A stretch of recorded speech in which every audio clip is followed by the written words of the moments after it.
Honestly, the title says it all. I don't really know anyone else who likes to do this. I know that falling asleep with the TV on is bad enough for your sleep schedule, but I kinda just do it anyway as a sense of comfort. Let me make it clear though, I don't even really like scary movies.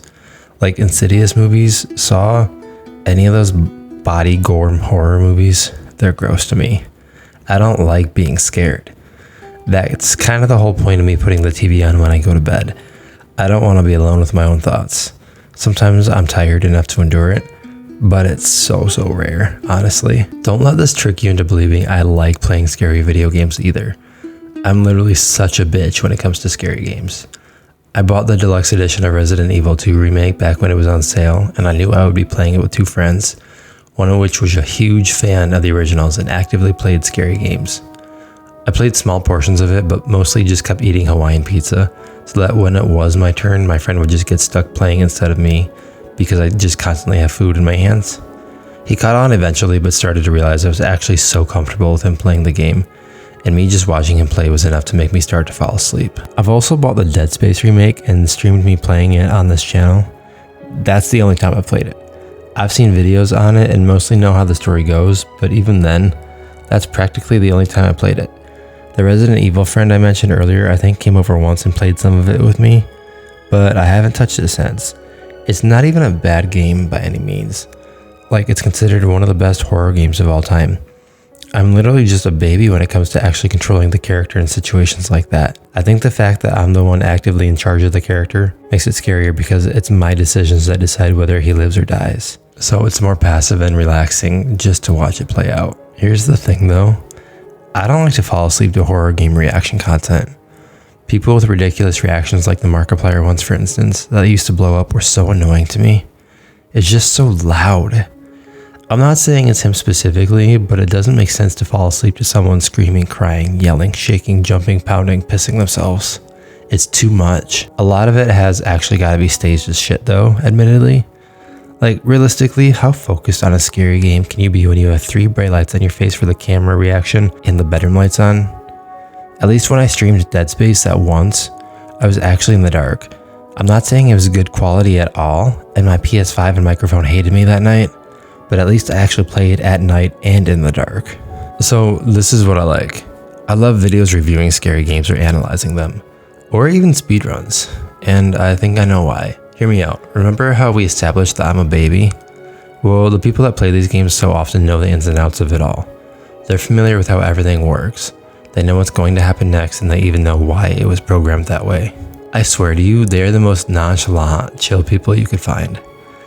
Genuinely, look at a channel such as Avalanche Reviews. It's just a total vibe and great videos overall, might I add. I like Anthony Caliber for The Last of Us speedruns. That's one of my favorite games of all time. This might sound weird, saying I fall asleep hearing other men talking to me in my room, but legitimately their voices are so casual and soft-spoken and soothing. It's so chill and relaxing, which is ironic given the gory, gross, scary subject matter. I think there's more than one reason why I like these types of videos though. Obviously these games are dimly lit and meant to be darker for horror aspects, but the TV isn't as bright and doesn't put such a strain on your eyes. There's safer music in some of them, such as Resident Evil, which is meant to relax the player during times of high stress. I feel like a lot of the protagonists are quiet or just silent, such as Dead Space, and the atmosphere a lot of these games provide have this weird aura I can't describe. A lot of them have fog, and I'm not just talking Silent Hill. Seriously, take the Resident Evil games, Dead Space games, Slender, Amnesia. The list goes on, and I've just listed the most popular ones. These take you to an almost relaxed state of mind with a cooler, warm, misty feeling, which many can associate with relaxation and rest, like a waterfall or a sauna or a cool misty mountain. But like, with monsters chasing you, I guess. I think a lot of this might have actually stemmed from my dad playing the original God of War games in my room when I was younger. I had a cool little TV setup with our PlayStation 2 in my room, with a floor gaming chair that had loudspeakers on either side attached to it that would connect to the TV with wires. It could get really loud, but I vividly remember my dad playing those games in my room because my mom wanted to watch something else on TV, so he'd just come to play games instead. As a kid, the game was intriguing and I really liked the Greek mythology, but the death screen scared me the most. I don't really know why. Anyways, it was really loud with the boom chair thing that we had, but I learned to fall asleep while he played it, given I would just watch it from my bunk bed. Honestly, I think that's where it all started. In middle school, I got really into Call of Duty, as any middle schooler does, but especially I really got into zombies and the videos on that as well. I used to watch playthroughs and Easter egg video commentaries on my school netbook when I would go to bed. I even downloaded some videos on my iPod Nano. I think I have Allier playing Call of the Dead from Black Ops 1 pistol and knife only on there still. Those were the days. Again, I don't actually like playing scary video games.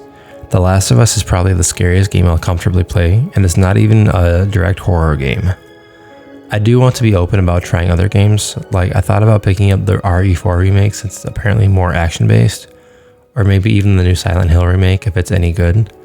But I should probably beat the games I've already started first.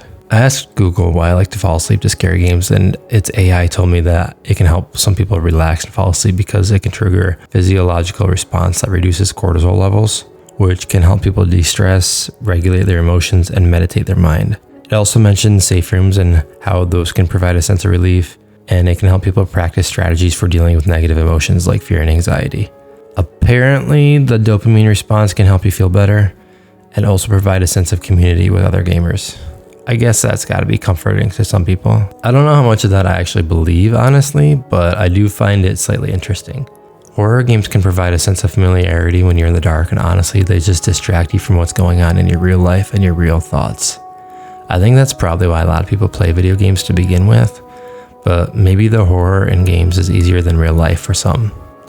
I don't want to make this a depressing video. It's not. I just think that lots of people use TV and videos as a white noise for their life. I never really found anyone else that just likes to fall asleep to scary video games specifically, despite knowing there are probably others like me, but I wanted to make a video on it. Anyways, that's all for now. If you want my opinion on other topics such as music or shows, or really just life, go ahead and subscribe. It's weird how people avoid doing something as easy as subscribing to a channel they actually enjoyed a video to.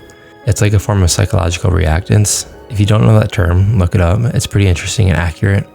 Basically, if somebody tells you to do something, you're not going to do it because they said so and that's it. I'm guilty of it myself. But either way, if you could subscribe or comment or like the video, it actually really spreads it around for others to see. I bet there's others like me out there. I just haven't met any. Either way, thanks for watching.